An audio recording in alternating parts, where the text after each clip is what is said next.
Hello! Thank you for tuning in live today for our very first presentation in celebration of Marine Month in Canada. My name is Michelle. I'm the Director of Canadian Geographic Education, and I'll be your host for today's presentation. Marine Month is a brand new program designed to give students like yourselves the opportunity to learn more about the people, the projects, the jobs, the technology, and the adventures that make up the marine industry in Canada. Throughout the month of October, there'll be a total of 7 live presentations, just like this one, where you'll get to meet real people doing exciting work on shore and at sea.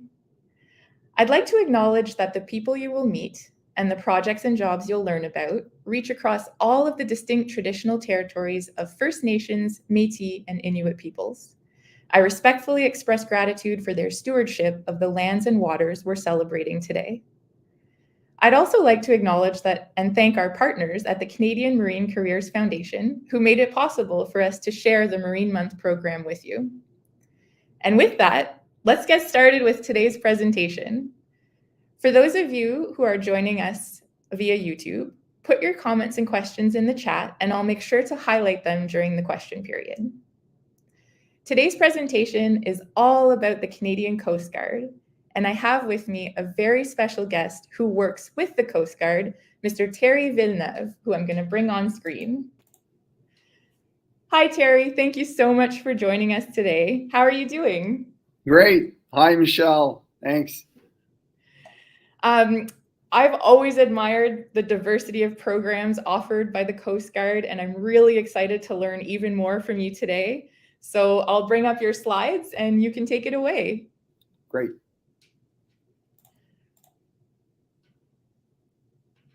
So hi, everyone. My name is Terry.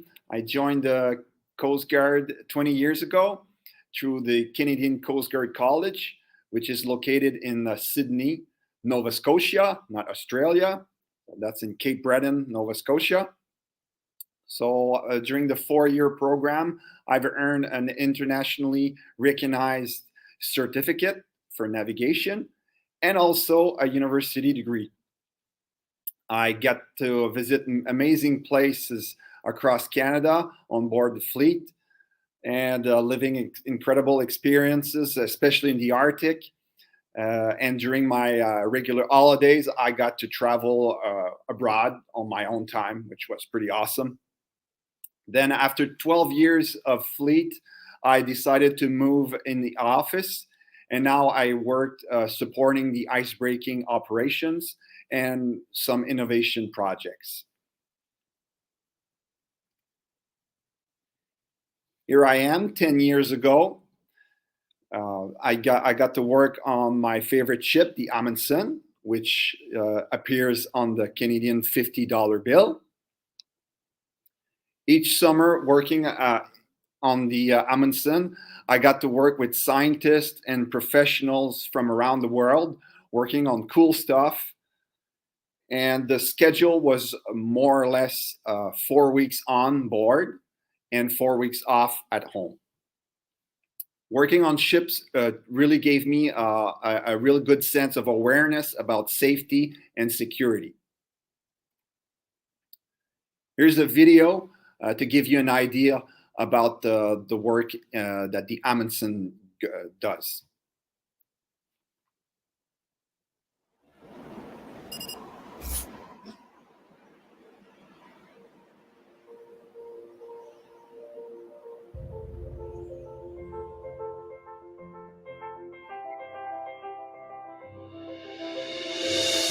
The Canadian Coast Guard ship Amundsen is Canada's only icebreaker dedicated to science and the flagship of research vessels in the country.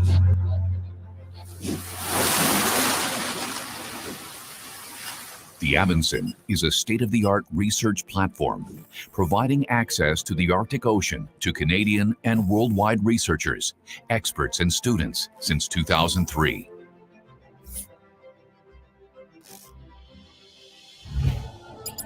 Its extensive pool of specialized equipment is constantly evolving to meet the needs of cutting-edge oceanographic and environmental sciences.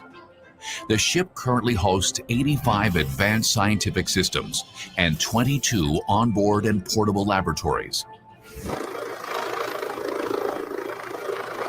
Every year, the dedicated team of Amundsen Science provides turnkey logistical, financial, and technical support to hundreds of national and international expedition participants from all kinds of disciplines. Access to the Amundsen is made possible through an inclusive, transparent, and fair process, allowing teams of diverse horizons, including Indigenous researchers, to benefit from all the capabilities of the icebreaker. Fueling innovation through multidisciplinary programs and addressing some of the most pressing challenges of our time, Amundsen Science is Canada's #1 research partner for the study of the changing Arctic Ocean and its coastal environments.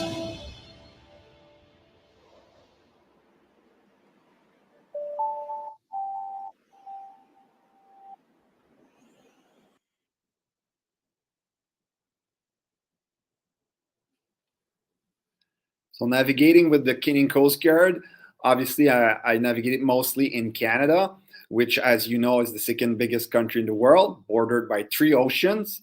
In the west, the Pacific Ocean, the Arctic Ocean, my favorite, and the Atlantic Ocean in the East Coast.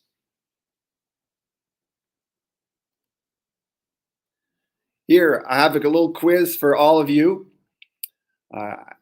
I put a red star, so anyone can tell me what can be found at the red star as you think about it, and put your answers in the chat. I'll continue by saying that most navigators, we use multiple maps, such like as this one, the iceberg maps. Those maps are created by Environment Canada and Climate Change, also the Canadian Hydrography Service.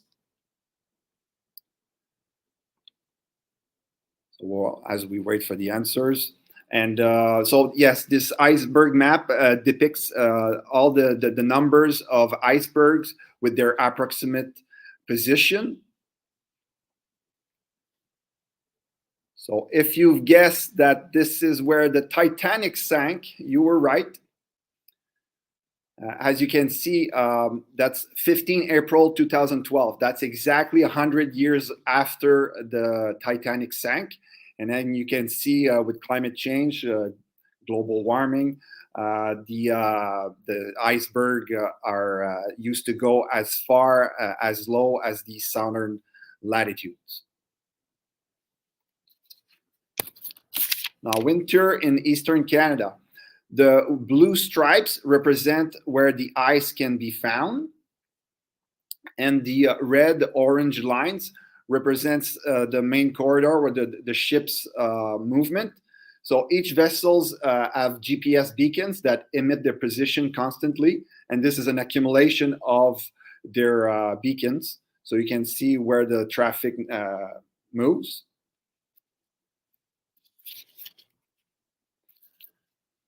Going in through the St. Laurent Seaway to access the Great Lakes, the ships go through a series of locks. They're kind of like a staircase. This is the same principle than the Rideau Rivers lock system that connects Ottawa to Kingston. Small boats go through locks, the same principle. For the West Coast, well, there's no ice that form in the West Coast because the weather is too warm in British Columbia. Good for them. And of note, the Vancouver massive commercial airport port receive multiple cargo. So all the things that you have in at home that are made in China, for example, they're most likely coming in ports like Vancouver. The Coast Guard Western Region has the Sir Wilfrid Laurier. That's a buoy tender and icebreaker, which is sent in the Arctic each summer. Speaking of the Arctic, let's talk about the Northwest Passage. Well, this goes a long time ago. Many explorers ventured in the Arctic, like Sir John Franklin in the 19th century. They were trying to find a shorter route linking Europe with Asia for trade, instead of doing a long trip around South America. So the Franklin expedition was a tragedy. And interestingly, the last wrecked ship was found in 2016. That was with the Coast Guard, in partnership with Parks Canada, and of course the indigenous people that made this discovery possible in the first place. So the ice diminished enough each summer. The ice diminished enough in the Arctic for vessels to transit, and us, the Canadian Coast Guard, we are there to provide a safe navigation for everyone. Now let's talk about the Arctic beauty. I could talk about it all day. You can see on the top left an aurora borealis and all these little dots, the stars. I never thought you have to see it by yourself to really believe it. There are so many stars in the sky. It's just amazing. In the Arctic, I've seen the stars in the Sahara Desert, but nothing compares to the Arctic due out to the atmosphere, how it's made at the poles of the Earth. So the visibility is amazing without any light pollution. And so you see the Milky Way, our galaxy, is like a painted white stripe. There's so many stars, impossible to count them. And I put the picture on the right of a Peary caribou and the musk ox. It's very interesting to know that during the Ice Age, that's thousands of years ago, the Bering Sea was frozen. That's the sea between Siberia and Alaska. And humans follow the herds of caribou and musk ox, among other things, and they colonize all Americas. Also, the Arctic has interesting animals like the narwhal on the bottom left picture. They're like an icebreaker because they're long tooth. They are able to poke the ice and break the ice and access the surface. Pretty awesome. Now let's talk about Arctic dangers. When human meets a polar bear, this is a very dangerous situation because polar bears are apex predators. They are the kings and queens in the Arctic. Also, there are other dangers like navigation. The Arctic waters are not perfectly charted, so it could be possible that a vessel strike the bottom. It's called running aground. So in this case, we see a cruise ship, the Clipper Adventure, that had hit the bottom, a rock, and hopefully it stayed on the rock instead of sinking in the water. And the Coast Guard, we were present to evacuate 80 people on board the vessel. We board them on the Amundsen, and that was in order for the private companies to be able to salvage the vessel and tow it out of the Arctic. Now let's talk about Arctic science. We can see on the top left a glacier. So glacier are like extremely the ice of glaciers, they move in valleys just like an extremely slow river, and it really moved very slowly through thousands of years. And when that ice reached the water, it breaks into icebergs and ice islands that are often as big as a whole town. It's really impressive. I've seen the icebreaker, the Amundsen, beside an ice island. And when you're in the helicopter looking at the ship, it's like a little peanut. The ice island is massive. And as this ice will come down in southern latitudes with warmer weather, it breaks into smaller icebergs. Eventually, it fully melts. On the bottom right, we see a scientist taking ice samples. In the column of ice, they're able to gather information about decades of information through the ice thickness. And on the top right, we see a rosette. This is a multiple water sampler. It goes in the sea bottom, and as it moves up, it collects water samples at different depths. Again, to analyze, and it's all related to climate change. Now let's see a video about how icebreaking works.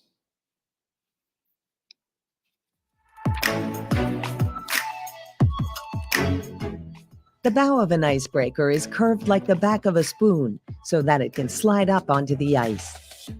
The vessel's impressive weight then crushes the ice from above.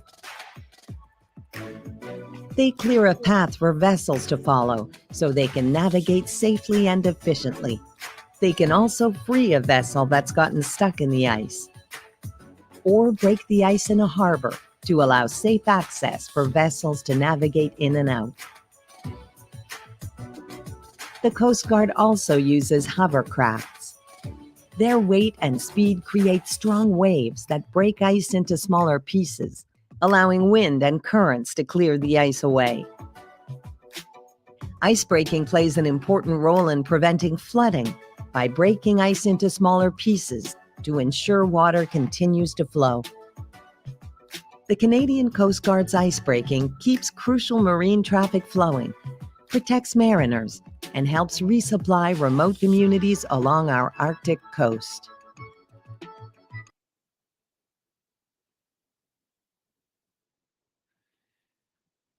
Here, let's talk about the Canadian Coast Guard icebreaking program, which is my program, my favorite, because no matter what the ship is tasked for, wherever there's ice, we are involved. So that's very stimulating. Here we see an icebreaker escorting commercial vessels in convoy. We line them up behind us, close behind, so they don't get stuck in the ice. The principle of icebreaking, there's basically two ways. It's the weight of the ship that moves and that crush the ice. It's literally the weight of the bow, the front of the vessel that crush the ice, or also the wave behind the vessel. The wave will also break the ice further away from the ship. Here we have search and rescue program.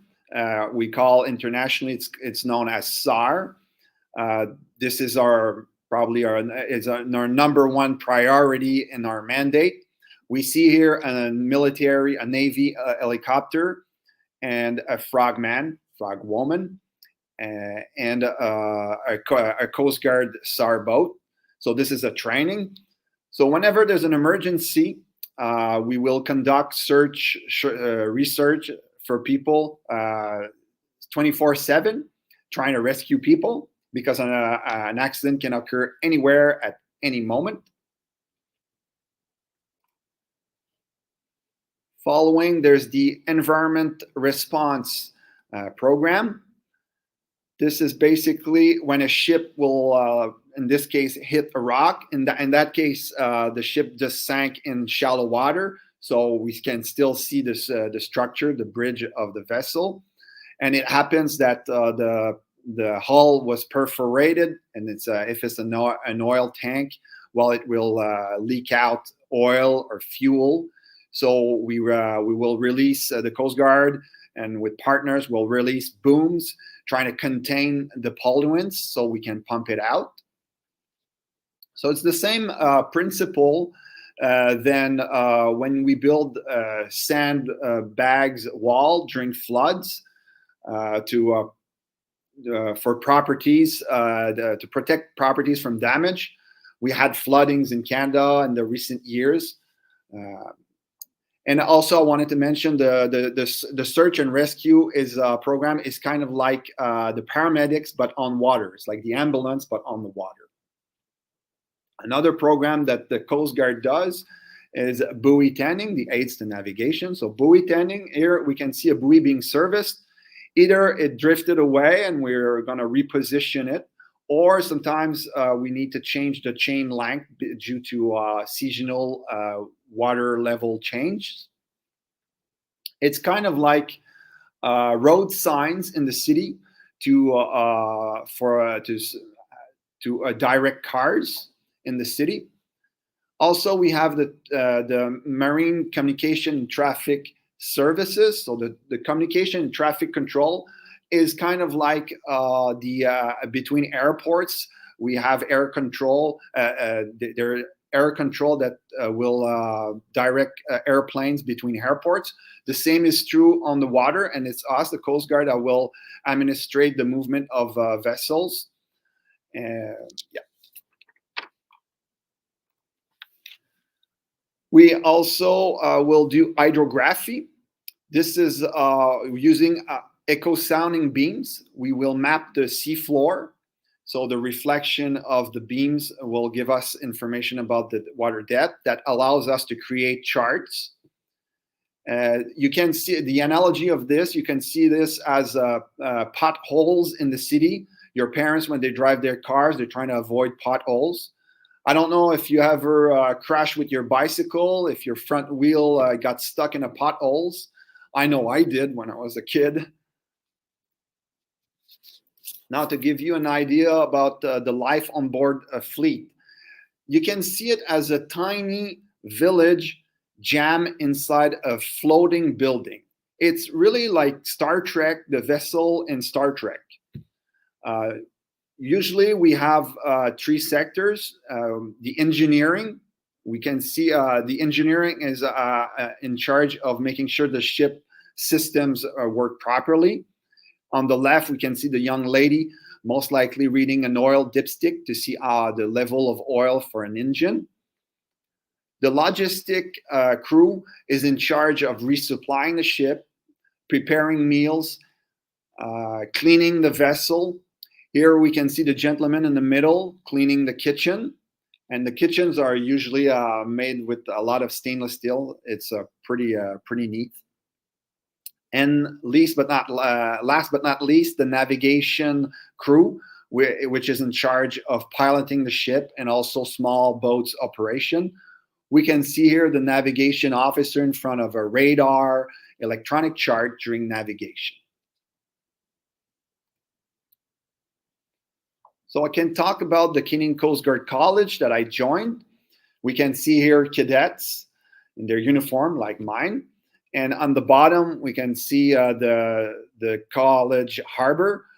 This is a fast rescue Zodiac coming back most likely from a training. Pretty neat college. And also the sailboat on the left, I put it there because I've learned at the college how to sail a boat. And of course, we can see our mascot, which is Echo. So for a career on ships, if you don't like school, just immediately after high school, you could just go and do 2 weeks training, which is marine emergency duties. And also you'll have to do a medical examination, and then you're good to go. Of course, there's other, if you want to do a program like I did, the 4-year program, there's engineering and mechanic. You will earn a degree, like I say, that's internationally recognized. But I've been 20 years with the Coast Guard, and I stick around. I love it too much. And what else? Yes, and also the college I want to mention, there's a radio operator program which lasts less than 6 months. The radio operator, this is for the marine traffic control that I spoke about. So, and one thing that's important is never assume that I've seen on board vessels many disabled people. And so never presume you will not be able to join or to do something unless you really find it out. Now, I find it worth mentioning, this is not related to the Coast Guard or the government of Canada, but there are many international projects, and that one I really like it. It's the ocean cleanup. Just so you know, there are huge patches of garbage, mainly plastics, in the oceans, and they're as large as provinces, countries. And this is a pollution that humanity created since the past century. And I really appreciate the ocean cleanup. When I retire, is a venture that would pretty much interest me.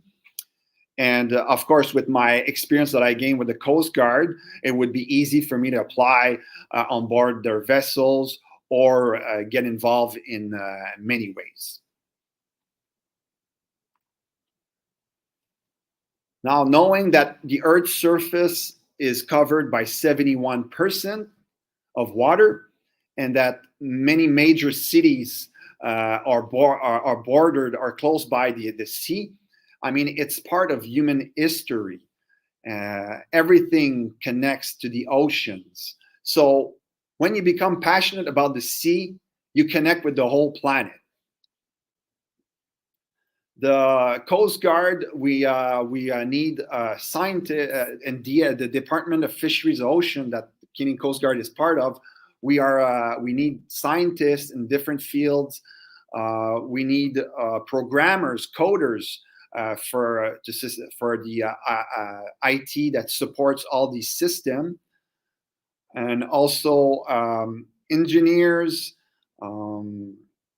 And drone pilots, technicians. There are so many careers related to the sea. There's aquaculture. I mean, when we think about farming seaweed, seafood, I mean, this is essential for humanity. So I hope my presentation is inspiring you to find your passion and know that the Sea Horizon offers an extraordinary journey. Thank you.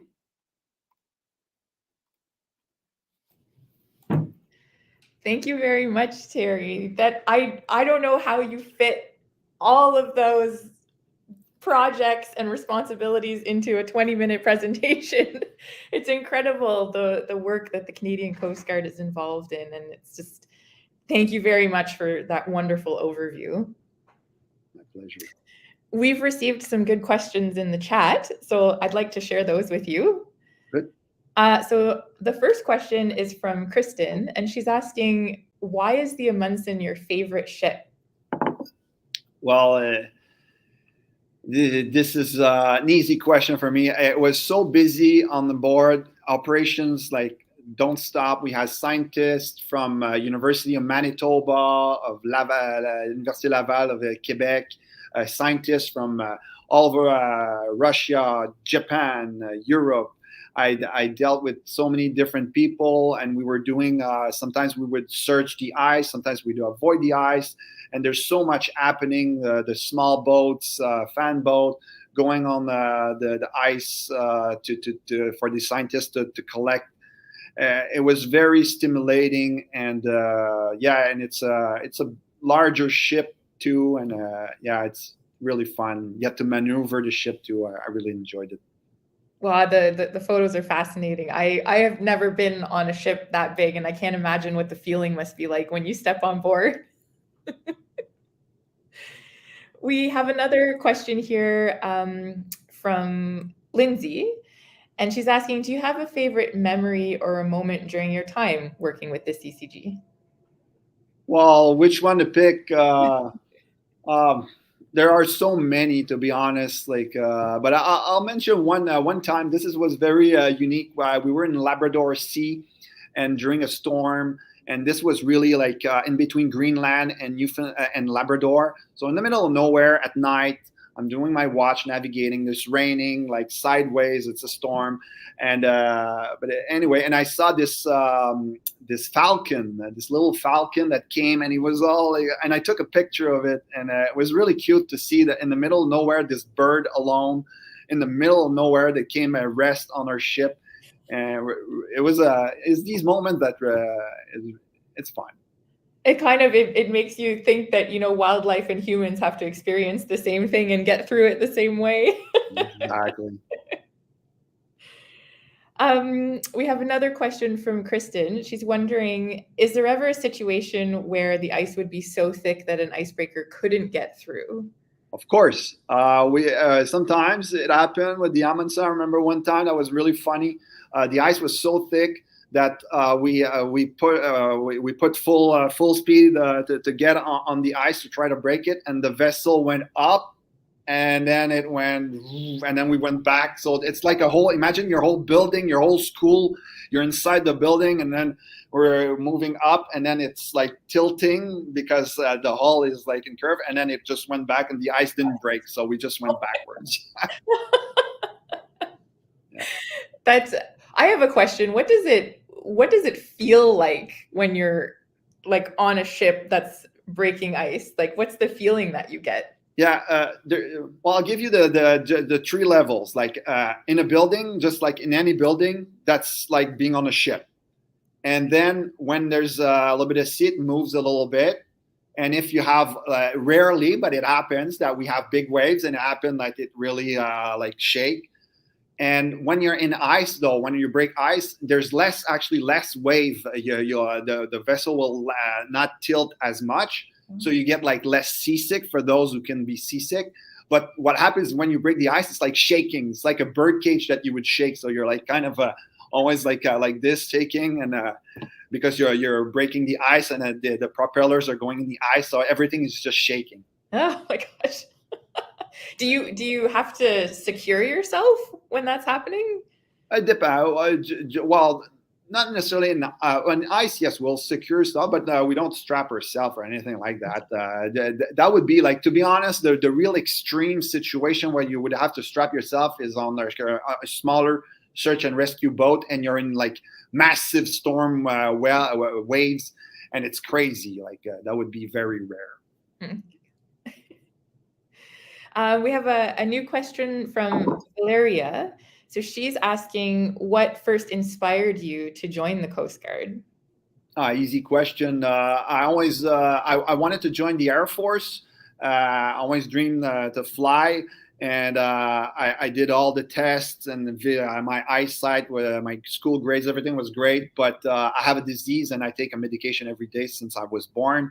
And because of that, they said you can't be an Air Force pilot. So moving forward a couple of years, my dad saw in the newspaper Coast Guard College. He's like, well, it's the same deal than the Air Force. It's just you're trading airplanes for ships and other reasons. And I joined.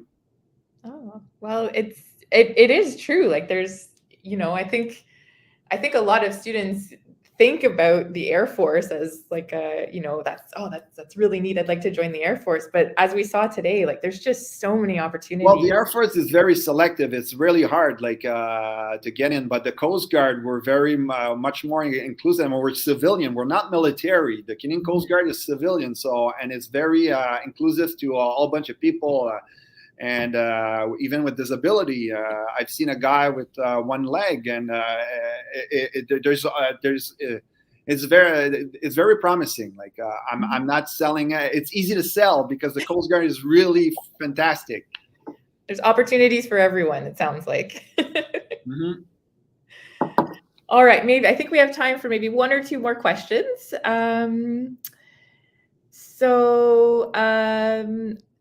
Lachlan wants to know, what's your favorite part of your job?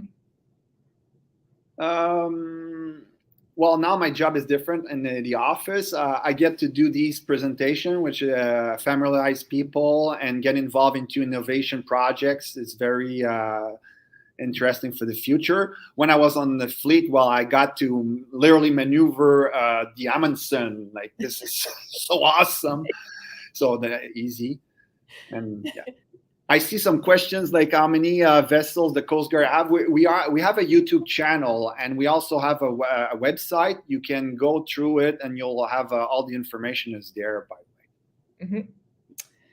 And maybe the last question, again from Kristen, she's wondering, what happens if a boat breaks down very far offshore? Well, depends. It will depend on the situation. Breakdown, like you mean, just like stranded, just adrift or sinking, or yeah, we can't do anything. It's sank. But if it's adrift, it happened that I had to tow a smaller vessel. Sometimes a sailing vessel. Like we had a couple one time. The mast broke in a storm, so we had to tow. We usually don't do towing, but it's part of we try. There will be either a private company or Coast Guard that will rescue the people. Great. Well, those are some great questions. I mean, we got a fantastic overview of the Coast Guard today. So I'll thank everyone in the audience who shared their questions with us. Thanks very much for joining. And I'll thank you, Terry, again for such a fantastic presentation and for spending the morning with us. I do want to mention, so to everyone listening, our next presentation is happening on October 17th at 11 a.m. Eastern, and it'll be with Algoma Central Corporation. And so we're going to hitch a ride on the Algoma conveyor that carries salt from Port Goderich to the Welland Canal. So that should be also a very interesting presentation. So I hope you can join us. And if you have any questions, feel free to email us. You can check out the Marine Month website and access all of the learning activities that will extend your learning about all of these wonderful partners joining us for Marine Month. So until then, we'll see you next time. Thanks again, Terry. My pleasure. Bye.